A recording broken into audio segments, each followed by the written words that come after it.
Masuk aku bubar. Nggak apa.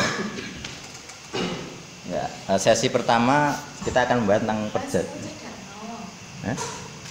Ini. Sesi pertama kita akan belajar tentang hidup dalam perjanjian. Ada yang pernah mendengar ini?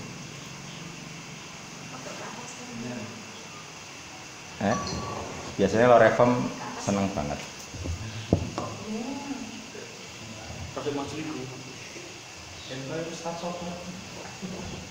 Kayak promes aku orang.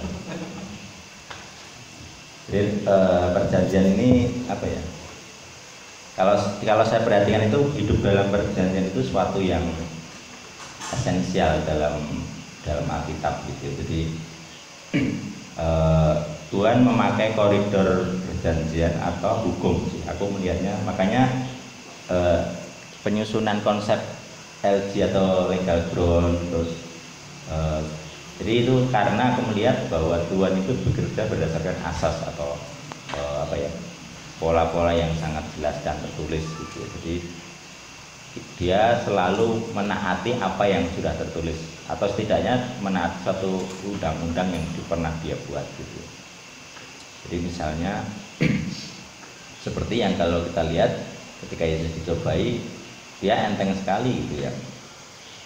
Setan menawarkan ini itu, tetapi dia mengatakan ada tertulis sampai 3 kali, ada tertulis dan itu diambil dari kitab Taurat semua gitu. Jadi aku melihatnya bahwa kalau Yesus saja melakukan seperti itu, ya berarti kita juga semestinya seperti itu gitu. Jadi kalau kita didakwa atau dicobai, ya pakailah pola yang sama, ada tertulis, ada tertulis. Kenapa ada tertulis? Karena yang tertulis di Torah itu sudah sudah diperjanjikan di Sinai gitu. Jadi kita melihat apa yang sudah dijanjikan di masa lalu itu bisa digunakan sampai sekarang. Makanya ketika mendengar deklarasi seperti itu, setan nggak bisa ngapa-ngapain gitu.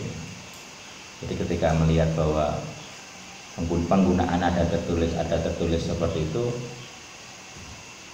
setan kesulitan melihat celahnya gitu ya. Jadi pencobaan itu kan selalu pakai celah. Jadi setan maupun Tuhan itu punya pola kerja yang sama, itu dasar hukum. Itu sebabnya kalau kita pengen kayak orang surfing gitu ya. Jadi dunia itu kayak gelombang atau arus gitu. Jadi kalau kita bisa surfing di atas arusnya, kita aman gitu.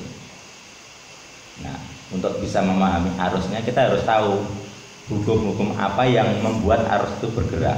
Misalnya energinya, kalau energinya sekian, ombaknya sekian. Kalau ke arahnya ini, berarti ombaknya juga ke arah situ. Nah, itu ada kayak fundamental law. Jadi hukum fundamental yang mendasari segala sesuatu. Misalnya kita melihat kenapa Yesus bisa berjalan di atas air. Jadi kita melihat bahwa hukum alam itu tidaklah hukum yang paling tinggi. Yesus badannya masih dipengaruhi gravitasi, benar nggak? Dia butuh makan dan sebagainya, dia manusia kayak kita. Tapi dalam keadaan tertentu dia bisa memperagakan hukum yang lebih tinggi dari hukum alam. Kayak ketika dia mau dilempari batu di tepi jurang itu, dia ngapain? Dia menyelinap dan orang lain tidak tahu. Jadi seakan-akan tubuhnya kayak tubuh kemuliaan gitu, tiba-tiba hilang gitu.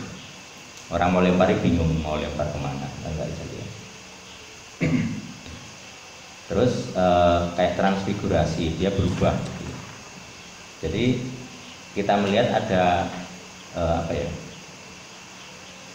ada hal-hal lain atau hukum-hukum lain yang tidak kelihatan tapi bisa dipergunakan untuk mempengaruhi atau memanipulasi hukum yang kelihatan, itu hukum alam.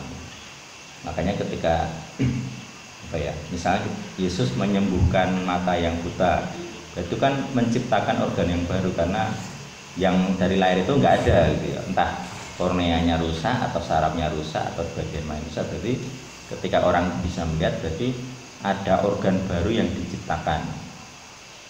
Kalau begitu berarti hukum alam yang semestinya tidak memungkinkan penciptaan apa ya, unsur baru atau zat baru atau sel baru tiba-tiba bisa terjadi